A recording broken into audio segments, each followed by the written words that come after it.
Mi nombre es Teodoro Benítez. Tengo 70 años y hace exactamente 6 meses, mi hijo Carlos me gritó por teléfono: «No vengas a cenar, mi esposa no te quiere aquí». Después de esas palabras que me atravesaron el alma como dagas, colgué el teléfono y lo apagué por completo. No solo esa noche, sino durante 6 meses enteros. 6 meses durante los cuales mi familia descubrió qué significaba realmente vivir sin el abuelo que habían dado por sentado durante décadas. Imagínate la situación. Era un viernes por la tarde, y yo estaba preparándome para ir a la cena familiar semanal en casa de Carlos, como había hecho religiosamente durante los últimos 8 años, desde que mi esposa Amelia murió.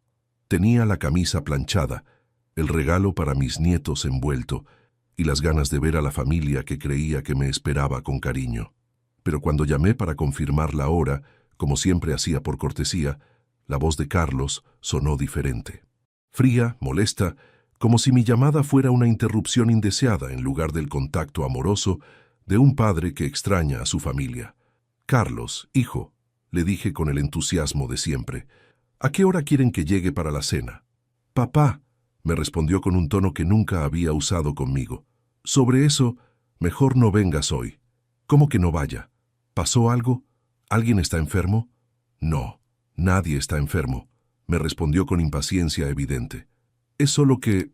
bueno, Marcela dice que necesita un descanso de las cenas familiares, que está muy cansada del trabajo y quiere una noche tranquila». Marcela, su esposa, la mujer que yo había recibido en mi familia como a una hija, que había estado en mi mesa durante 15 años de Navidades y cumpleaños, que me había llamado Papá Teo durante toda su relación con Carlos, ahora necesitaba un descanso de mi presencia. ¿Un descanso de las cenas familiares?, le pregunté confundido. «¿Pero qué tiene que ver eso conmigo? Yo puedo venir y cenar tranquilo sin molestar a nadie». «Papá, no entendés», me respondió Carlos con frustración creciente. «Ella dice que cuando vos estás, tiene que cocinar más, limpiar más, preocuparse porque todo esté perfecto. Quiere una noche sin presiones». Sin presiones. Como si mi presencia en la casa de mi propio hijo fuera una presión insoportable, en lugar de la visita amorosa de un padre que solo quería compartir tiempo con su familia. «Carlos», le dije tratando de mantener la calma, «yo siempre ofrezco ayudar con la cocina y la limpieza. Nunca exijo nada especial. Solo quiero estar con ustedes».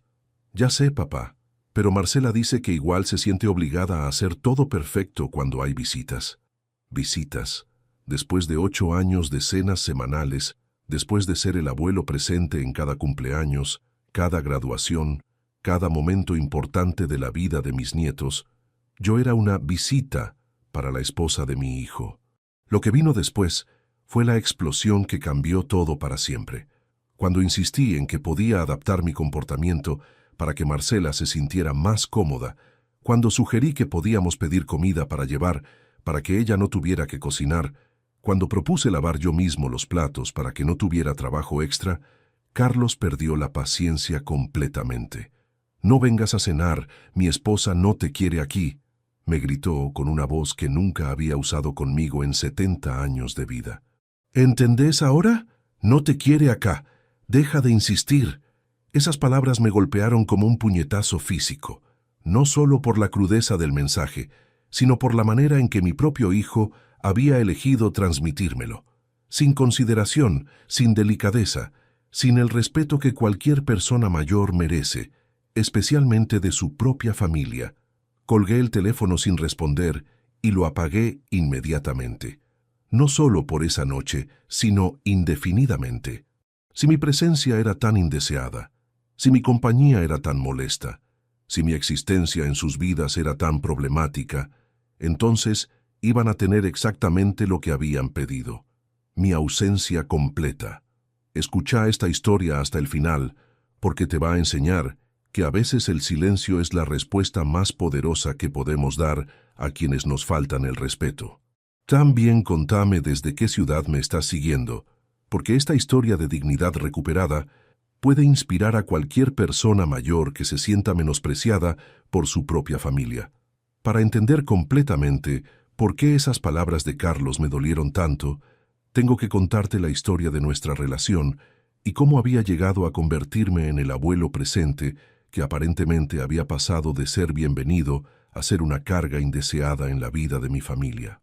Para entender completamente por qué esas palabras de Carlos me dolieron tanto, tengo que contarte la historia completa de nuestra relación familiar y cómo había llegado a convertirme en el abuelo presente que aparentemente había pasado de ser bienvenido a ser una carga indeseada en la vida de mi familia. También necesito explicarte los detalles de mi vida como viudo y cómo esas cenas familiares se habían convertido en mi razón principal para seguir adelante después de perder a Amelia.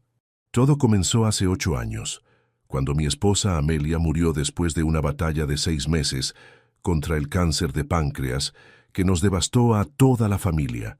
Durante esos 6 meses terribles que precedieron a su muerte, Carlos y Marcela habían sido un apoyo incondicional que me había dado esperanzas de que tendría una familia unida para enfrentar la vida sin Amelia.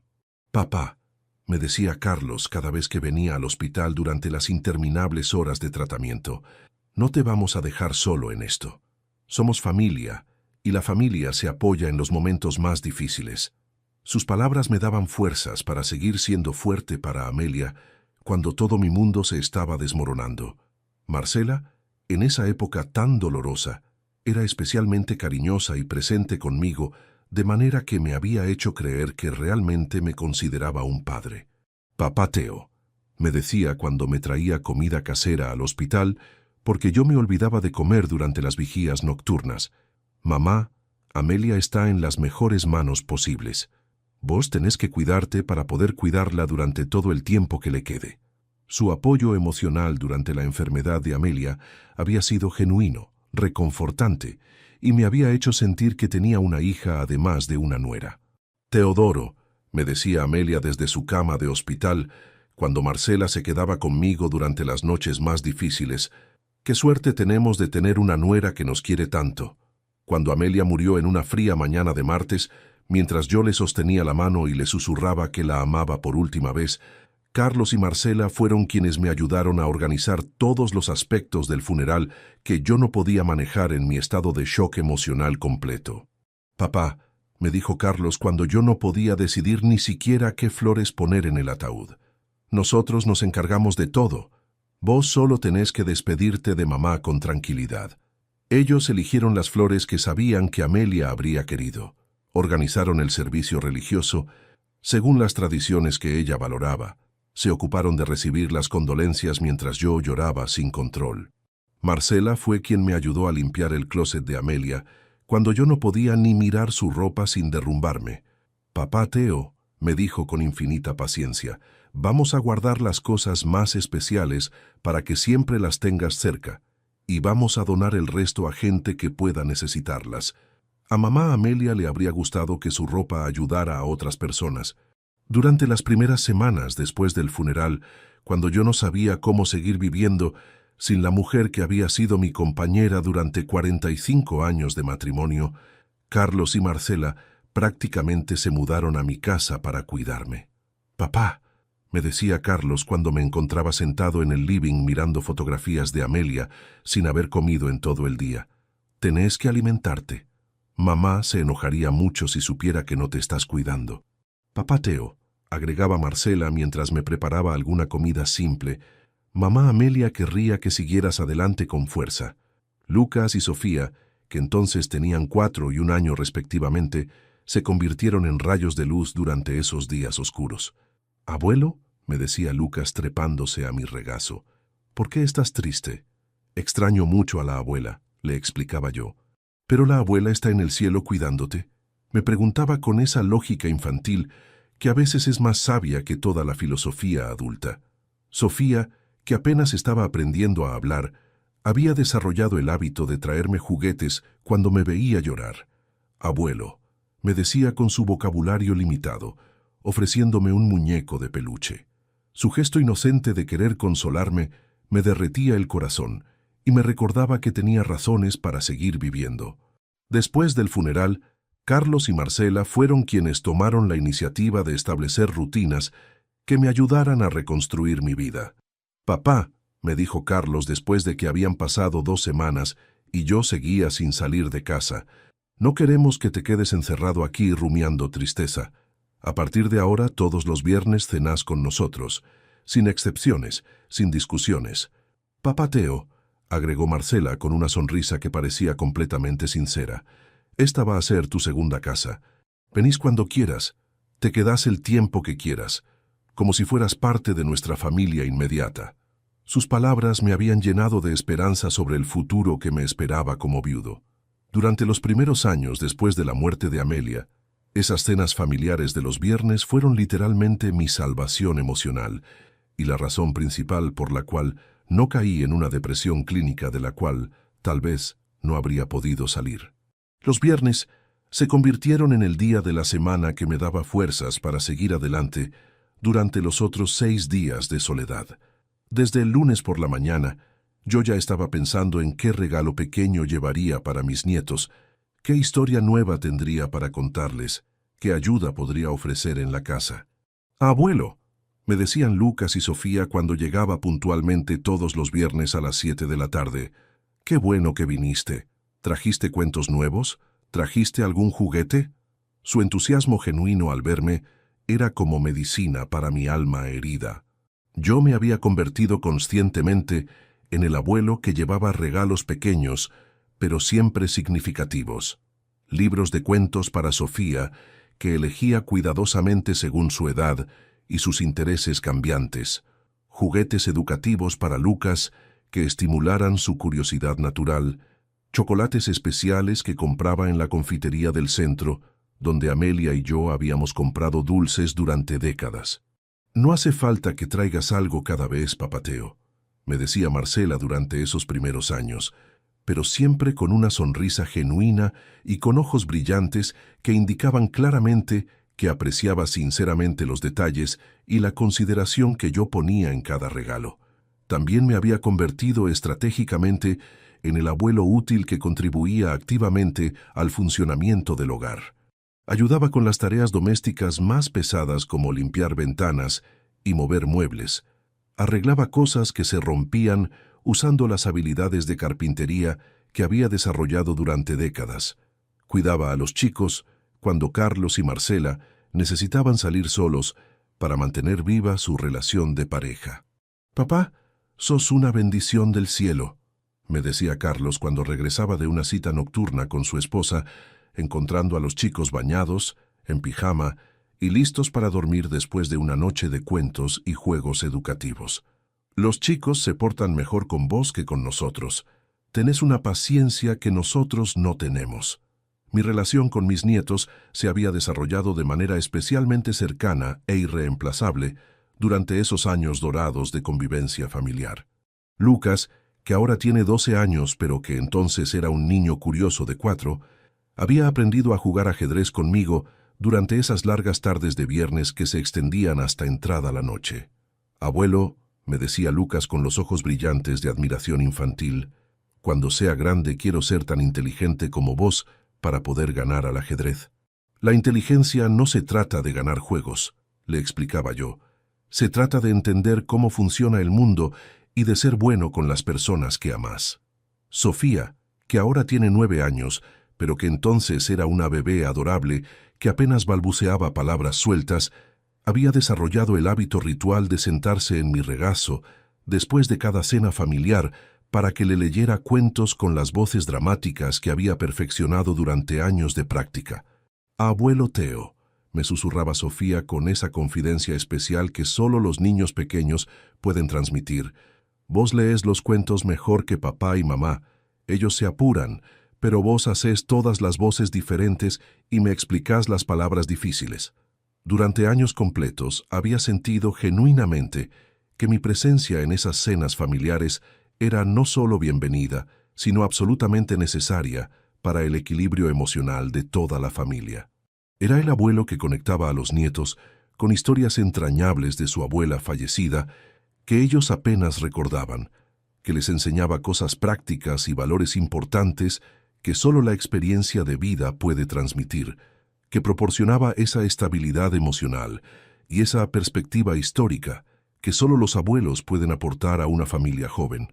«Papá», me decía Carlos cuando yo insistía religiosamente en ayudar a limpiar toda la cocina después de cada cena familiar, apilando platos, lavando ollas, secando cubiertos hasta dejar todo impecable. Vos sos invitado de honor, no empleado doméstico. No tenés que trabajar cuando venís acá.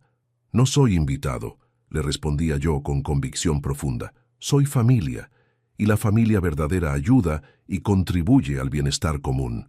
Esa había sido mi filosofía constante durante años. Ser presente, ser útil, ser generoso, ser el patriarca que contribuye positivamente a la armonía familiar en lugar de ser una carga que solo recibe sin dar nada a cambio. Pero en algún momento durante los últimos 2 años, algo había empezado a cambiar sutilmente en la dinámica familiar, aunque yo había estado tan cómodo en mi papel de abuelo querido que había ignorado o malinterpretado las señales de tensión creciente que ahora, en retrospectiva, eran completamente obvias. ¿Qué había cambiado exactamente? ¿En qué momento preciso mi presencia había pasado de ser bienvenida y necesaria a ser percibida como una carga y una intrusión?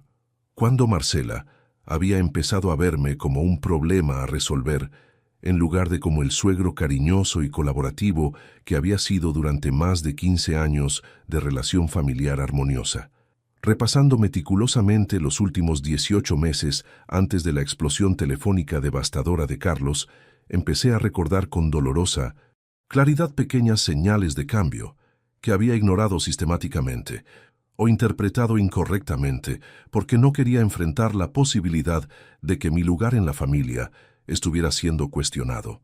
Por ejemplo, Marcela había empezado a hacer comentarios aparentemente casuales sobre lo complicado y estresante que era cocinar para tanta gente cada viernes. Cuando éramos solo nosotros 4, decía mientras preparaba las cenas con una tensión en la voz que no había estado ahí durante los primeros años. Era mucho más simple planificar las comidas, hacer las compras, calcular las porciones. Yo había interpretado esos comentarios como observaciones inocentes sobre logística doméstica, no como quejas indirectas dirigidas específicamente hacia mi presencia semanal. Marcela, le decía yo cuando la escuchaba hacer esos comentarios, si querés puedo empezar a traer comida preparada o podemos pedir delivery para que no tengas que cocinar. No, papateo, no es eso, me respondía ella, pero con una sonrisa que ahora recuerdo como forzada. También había empezado a notar que Marcela se veía visiblemente más tensa y preocupada durante mis visitas, como si estuviera constantemente bajo presión para que todo saliera perfecto y yo me sintiera cómodo y bien atendido. ¿Está rica la comida, papateo?, me preguntaba varias veces durante cada cena, como si necesitara aprobación constante. ¿No está muy salada? ¿No le falta condimento? ¿Querés que te traiga algo más? Esa ansiedad por la perfección había reemplazado gradualmente la naturalidad relajada que había caracterizado nuestras primeras cenas familiares. Marcela, le decía yo tratando de tranquilizarla, la comida siempre está perfecta, la casa siempre está hermosa, no tenés que preocuparte tanto por impresionarme. Soy familia, no soy un inspector. Los niños también habían empezado a mostrar señales sutiles de tensión durante las cenas familiares que yo no había querido reconocer porque amenazaban mi percepción de ser el abuelo querido e indispensable.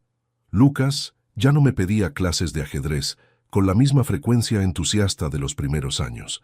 Sofía a veces parecía distraída cuando le leía cuentos, como si prefiriera estar haciendo otra cosa, o como si estuviera sintiendo la tensión ambiental de los adultos. Los chicos están creciendo, me había dicho a mí mismo para racionalizar estos cambios. Es completamente normal que cambien sus intereses y que se vuelvan más independientes. No tiene nada que ver conmigo específicamente. Pero ahora entiendo que los niños son como esponjas emocionales que absorben las tensiones familiares incluso cuando los adultos intentan ocultarlas. Carlos había empezado a hacer comentarios cada vez más frecuentes sobre lo cansada y estresada que estaba Marcela con las responsabilidades del trabajo y las demandas del hogar. Marcela está atravesando una época muy difícil y estresante, me explicaba cuando yo notaba su tensión durante las cenas. El jefe nuevo en la oficina la está presionando mucho con plazos imposibles y proyectos complicados. Yo había aceptado esas explicaciones sin cuestionar si mi presencia semanal obligatoria podía estar agregando estrés adicional a una mujer que ya se sentía sobrecargada por otras responsabilidades. ¿Hay algo que pueda hacer para ayudarla?, le preguntaba a Carlos. ¿Puedo encargarme de más cosas en la casa? ¿Puedo cuidar a los chicos más seguido para que ella tenga descanso? No, papá, no es algo que vos puedas resolver, me respondía Carlos de una manera que ahora interpreto como evasiva. Es cuestión de que las cosas se tranquilicen en su trabajo, pero las cosas en el trabajo nunca se tranquilizaron, y la tensión de Marcela durante mis visitas siguió aumentando progresivamente. La gota que había colmado definitivamente el vaso, según me enteré después, durante conversaciones dolorosamente honestas, fue una conversación específica que Marcela había tenido con una compañera de trabajo sobre suegros que no entienden límites familiares y que se vuelven una presencia demasiado constante en la vida de parejas jóvenes. Según Carlos me explicó semanas después, cuando finalmente tuvimos una conversación completamente franca sobre lo que había llevado a la explosión telefónica, su compañera de trabajo le había dicho a Marcela que los suegros mayores a veces no se dan cuenta de que los hijos casados necesitan espacio y privacidad para construir su propia dinámica familiar sin interferencias externas constantes. Marcela empezó a pensar que tal vez nuestras cenas familiares semanales eran demasiado frecuentes e invasivas. Me explicó Carlos durante esa conversación post-crisis que cambió para siempre nuestra relación, que tal vez necesitábamos más tiempo para ser solo nosotros cuatro, sin abuelos, sin obligaciones familiares extensas, solo para desarrollar nuestras propias tradiciones como familia nuclear. ¿Pero por qué no me lo dijeron directamente desde el principio?, le pregunté con una mezcla de dolor y confusión genuina. ¿Por qué permitieron que la situación llegara al punto de que me gritaras por teléfono de esa manera tan hiriente? Porque no sabíamos cómo decírtelo sin lastimarte profundamente, me confesó Carlos. Sabíamos que las cenas familiares eran extremadamente importantes para vos después de la muerte de mamá. No queríamos ser crueles o insensibles. La ironía de la situación era amarga. En su intento de proteger mis sentimientos, evitando una conversación honesta, habían permitido que el resentimiento creciera hasta explotar de la manera más hiriente posible.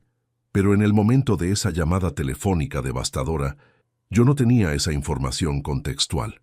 Todo lo que sabía era que mi hijo me había gritado que su esposa no me quería en su casa y que yo había dedicado 8 años a creer que era un abuelo querido y necesario, cuando aparentemente era un estorbo tolerado. Esa noche del viernes, después de apagar el teléfono, me quedé sentado en mi sillón del living mirando la mesa para uno que había puesto para mi cena solitaria.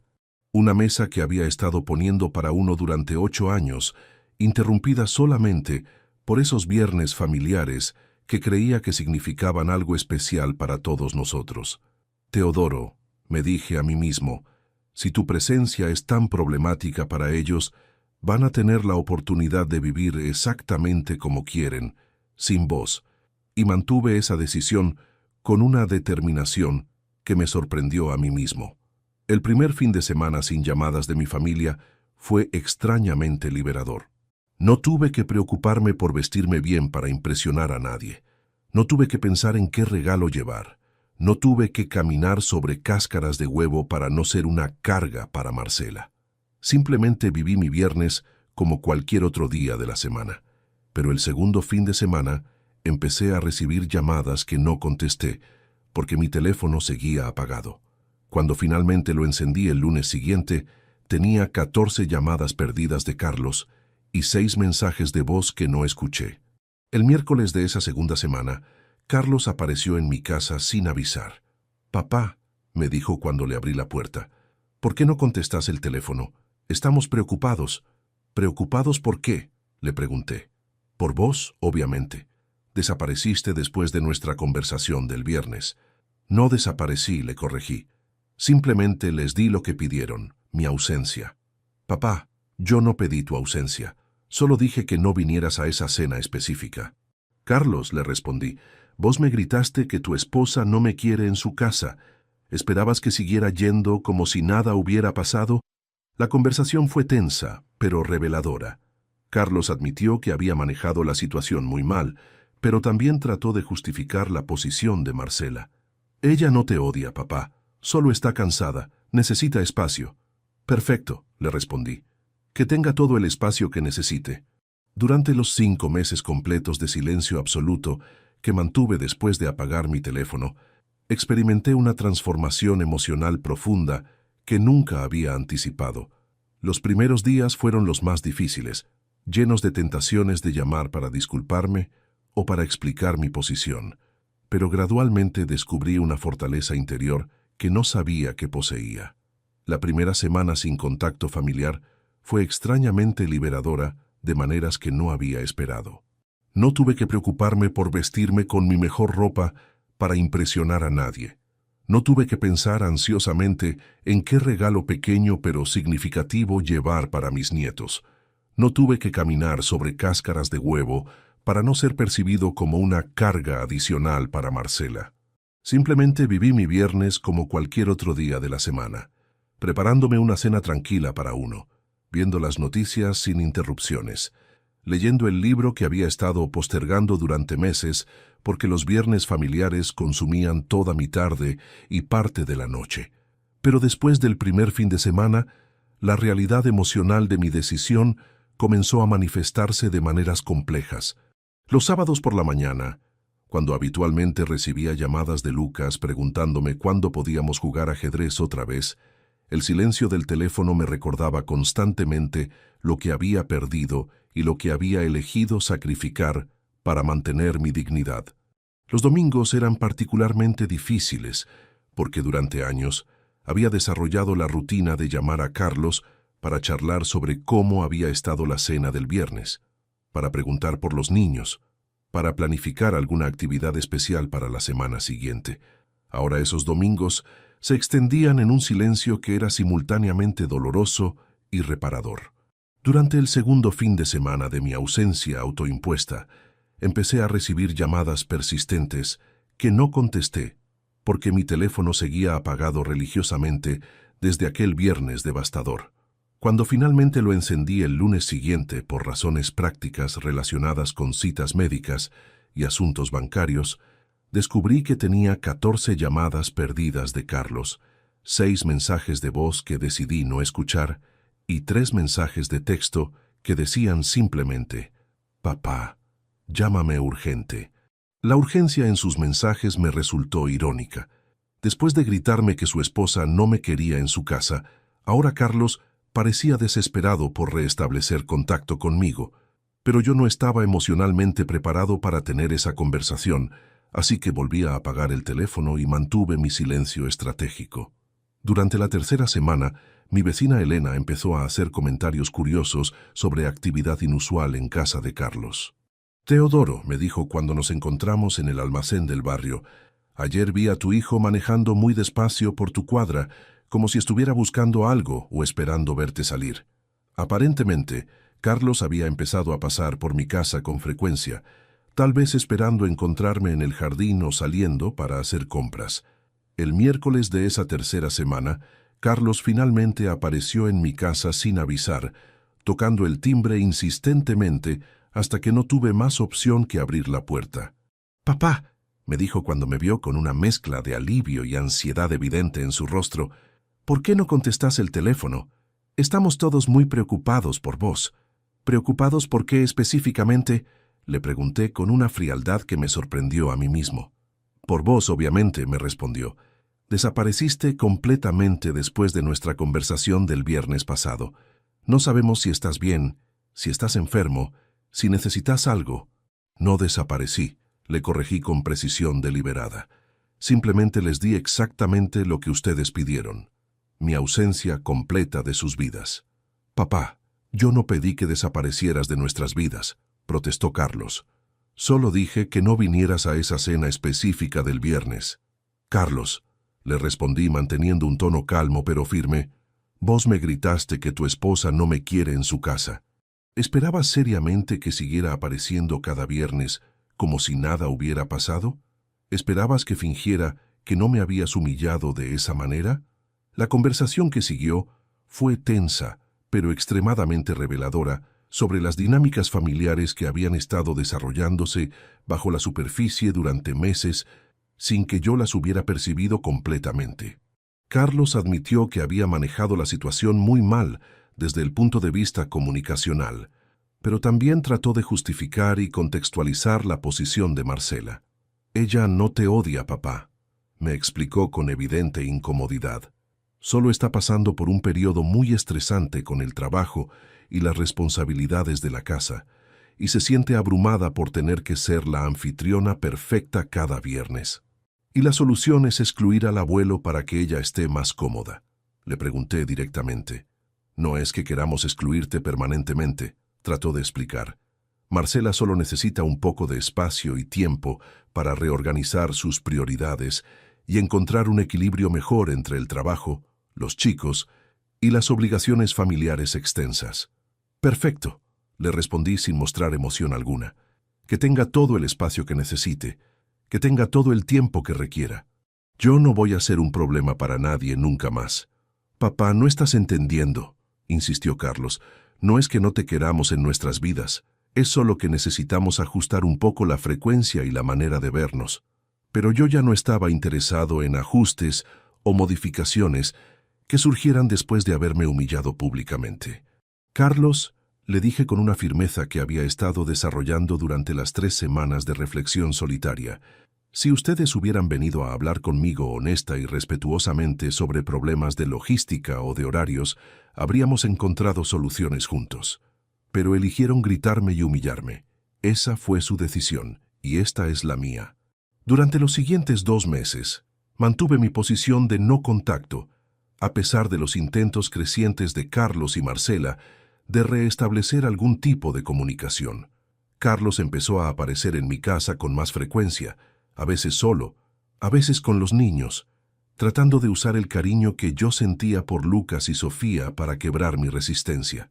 «Papá», me decía durante esas visitas no solicitadas, «los chicos preguntan por vos constantemente. Lucas dice que nadie más sabe jugar ajedrez como vos. Sofía llora porque extraña los cuentos que le leías con todas las voces diferentes». Sus palabras me partían el corazón, pero yo sabía que ceder por lástima hacia los niños no resolvería los problemas de fondo que habían causado la crisis. «¿Y qué esperas que haga con esa información?», le preguntaba a Carlos. «¿Que vuelva a una casa donde claramente no soy bienvenido solo para que los chicos estén contentos mientras su madre se siente incómoda y resentida con mi presencia?» «Marcela ya no se siente así», me aseguraba Carlos, sin poder ofrecer evidencia concreta de ese cambio. La primera señal tangible de que mi ausencia estaba teniendo un impacto real en la dinámica familiar llegó después de 6 semanas, cuando mi vecina Elena me contó que había visto a Marcela llorando en el supermercado mientras hacía las compras semanales. Le pregunté si estaba todo bien, me contó Elena con esa curiosidad natural de los vecinos de barrio, y me dijo que tenía problemas familiares muy complicados que no sabía cómo resolver. «¿Problemas familiares?», le había preguntado Elena. «Sí», le había respondido Marcela según el relato que me hizo Elena. «Estamos pasando por una situación muy difícil con el abuelo de los chicos. Cometimos errores graves y no sabemos cómo arreglar las cosas». La información me resultó interesante porque mostraba que Marcela finalmente estaba reconociendo que habían cometido errores graves, no solo que yo había reaccionado de manera exagerada a una situación normal. Era el primer indicio de que mi estrategia de silencio estaba funcionando para generar reflexión genuina sobre lo que había pasado. Después de 2 meses completos de ausencia absoluta, Elena me informó que había encontrado a Sofía, mi nieta de 9 años, sentada sola en la plaza cerca de mi casa, mirando hacia mi ventana con expresión triste. La nena estaba muy melancólica, me contó Elena con preocupación evidente. Le pregunté por qué no estaba con sus papás y me dijo que había venido caminando sola para ver si encontraba al abuelo Teo. La imagen de mi nieta de 9 años caminando sola por las calles del barrio buscándome me provocó una tormenta emocional que casi me hizo quebrar mi resolución de mantener el silencio. Pero también entendí que era precisamente eso lo que Carlos y Marcela habían causado con su manera de manejar la situación. Habían lastimado a sus propios hijos al destruir la relación con su abuelo. ¿Qué le dijiste?, le pregunté a Elena. Le dije que el abuelo Teo estaba bien, pero que estaba pasando por un momento difícil con la familia y que seguramente pronto iban a resolver todo, me respondió Elena. También la acompañé de vuelta a su casa para asegurarme de que llegara bien. Después de 3 meses de silencio sostenido, Carlos empezó a aparecer en mi casa con una frecuencia casi semanal, cada vez con argumentos diferentes para tratar de convencerme de que reanudara el contacto familiar. «Papá», me decía durante esas visitas que yo recibía en el umbral de la puerta, sin invitarlo a pasar, «esto ya duró demasiado tiempo. Los chicos están sufriendo innecesariamente». «¿Innecesariamente?», le preguntaba yo. ¿Acaso el sufrimiento de los chicos es innecesario, pero el mío era aceptable? ¿Era necesario gritarme que no soy bienvenido en la casa de mi propio hijo? Ya te pedí disculpas por eso, me recordaba Carlos. Reconocí que manejé todo muy mal. Pedir disculpas es fácil, le respondía yo. Demostrar que entendiste realmente lo que hiciste mal y que no va a volver a pasar, eso es más complicado. ¿Qué querés que haga para demostrar eso?, me preguntaba Carlos con frustración creciente. Quiero que Marcela venga personalmente a explicarme qué cambió en su percepción sobre mi presencia en su casa, le respondía yo. No a través de vos como intermediario. Si ella realmente cambió de opinión sobre tenerme como parte de la familia, que tenga el valor de venir a decírmelo cara a cara. Después de 4 meses, Marcela finalmente vino a mi casa. Llegó un sábado por la mañana con lágrimas en los ojos y una disculpa que parecía genuina. «Papá Teo», me dijo, «vine a pedirte perdón por todo lo que pasó. Me di cuenta de que me equivoqué terriblemente». «¿Te diste cuenta de qué específicamente?», le pregunté, porque necesitaba entender si realmente comprendía el daño que había causado. «Me di cuenta de que vos nunca fuiste una carga», me respondió. «Eras parte de nuestra familia, y cuando desapareciste, nos dimos cuenta de todo lo que aportabas a nuestras vidas». Me contó que los últimos meses habían sido los más difíciles para su familia desde que se habían casado. Sin mi presencia reguladora, las tensiones familiares habían aumentado.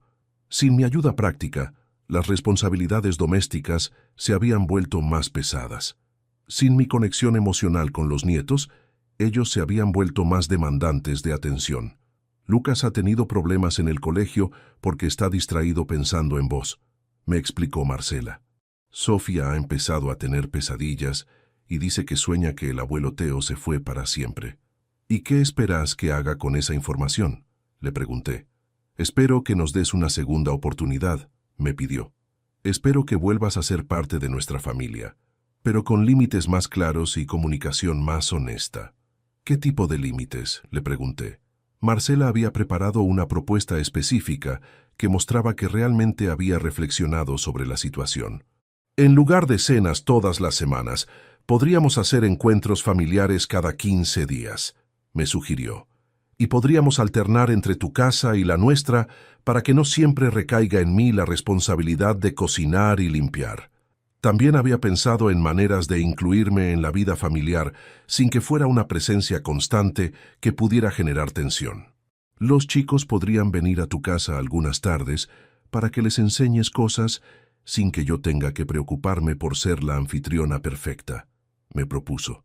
La propuesta era razonable y mostraba que Marcela había entendido que el problema no era mi presencia en sí misma, sino la manera en que habíamos estructurado esa presencia. «¿Y si vuelvo y después se arrepienten otra vez?», le pregunté. «¿Qué garantías tengo de que no voy a recibir otro grito de Carlos diciéndome que no soy bienvenido?» «La garantía es que ahora sabemos lo que es vivir sin vos», me respondió con honestidad. «Y sabemos que no queremos volver a pasar por eso. También tenés mi promesa de que si alguna vez hay problemas, vamos a hablar directamente en lugar de dejar que se acumulen hasta explotar». Después de 5 meses de silencio, decidí darle una oportunidad a la reconciliación, pero con condiciones claras. «Vuelvo», le dije, «pero si alguna vez vuelvo a escuchar que soy una carga o que alguien no me quiere en su casa, desaparezco definitivamente. Esta es la única segunda oportunidad que van a tener». La primera cena familiar después de 5 meses fue emotiva y reveladora. Lucas me abrazó durante 10 minutos sin soltarme. Abuelo, me dijo llorando, pensé que nunca ibas a volver. Sofía no se separó de mi lado en toda la noche. Abuelo Teo, me susurraba cada 5 minutos, ¿te vas a quedar ahora? Carlos también se disculpó formalmente esa noche. Papá, me dijo delante de toda la familia, manejé todo muy mal. No tenía derecho a gritarte de esa manera, sin importar cuál era el problema. Tenés razón, le respondí. No tenías derecho. Marcela se esforzó visiblemente por hacer que me sintiera bienvenido, pero de una manera más natural y menos forzada que antes. Papá Teo, me dijo, cocinamos juntos tu plato favorito, esperamos que te guste. El gesto era simple pero significativo, porque mostraba intención genuina de incluirme. Han pasado 6 meses desde esa reconciliación, y la nueva dinámica familiar funciona mucho mejor que la anterior. Las cenas cada 15 días son más relajadas para todos. Las visitas alternadas entre nuestras casas distribuyen mejor las responsabilidades. Los límites más claros han eliminado las tensiones no expresadas que se habían acumulado durante años. También he desarrollado relaciones individuales más fuertes con mis nietos. Lucas viene a mi casa los sábados por la mañana para clases privadas de ajedrez. Sofía viene los miércoles después del colegio para sesiones de lectura de cuentos. Estos momentos uno a uno son más valiosos que las interacciones grupales obligatorias que habíamos tenido antes. Perdoné completamente a Carlos y Marcela. Sí, pero no olvidé la lección. Aprendí que a veces las personas que más amamos pueden lastimarnos profundamente cuando damos por sentado que siempre seremos bienvenidos en sus vidas. También aprendí que el silencio puede ser una herramienta poderosa para enseñar respeto. Mi ausencia de 5 meses le enseñó a mi familia el valor de mi presencia de una manera que años de conversaciones no habían logrado. ¿Extrañé a mi familia durante esos 5 meses? Por supuesto que sí, pero también descubrí que podía vivir con dignidad sin aceptar faltas de respeto, incluso de las personas que más amo. Y vos que me escuchaste hasta acá, quiero que te lleves algo muy claro. Nunca aceptes que te falten el respeto en nombre del amor familiar. La familia que realmente te ama encontrará maneras de incluirte que sean cómodas para todos, no maneras de excluirte que sean convenientes solo para algunos. También quiero que entiendas que a veces alejarse temporalmente es la única manera de enseñarle a la gente cuánto vales. Mi ausencia le enseñó a mi familia lo que significaba perderme, y esa lección fue más valiosa que años de presencia tomada por sentado. ¿Qué harías vos si tu propio hijo te gritara que no eres bienvenido en su casa? ¿Aceptarías la humillación o tomarías medidas para recuperar tu dignidad? Contame tu opinión y decime desde qué ciudad me estás escuchando. Porque las historias de abuelos que recuperan el respeto familiar necesitan ser contadas para que otros no acepten ser tratados como cargas indeseadas. Mi hijo me gritó que su esposa no me quería en su casa, así que apagué el teléfono durante 5 meses. Cuando volví a encenderlo, ya no era el abuelo suplicante que acepta cualquier trato. Era el patriarca que conoce su valor y exige el respeto que merece.